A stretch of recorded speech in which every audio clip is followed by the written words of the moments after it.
How many times have you judged the way that your heart feels?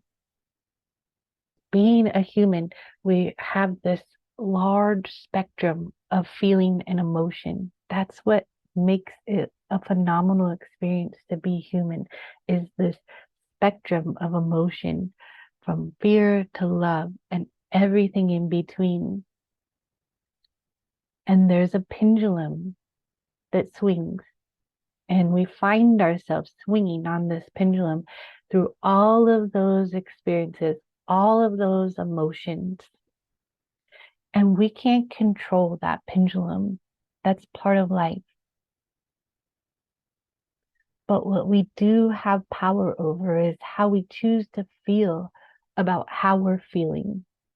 When we're living in the heart, we can feel compassion for how we're feeling.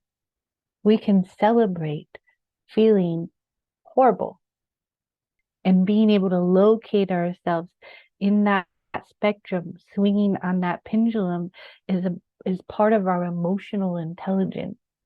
As soon as we judge ourselves where we are on this pendulum, we are no longer in the heart.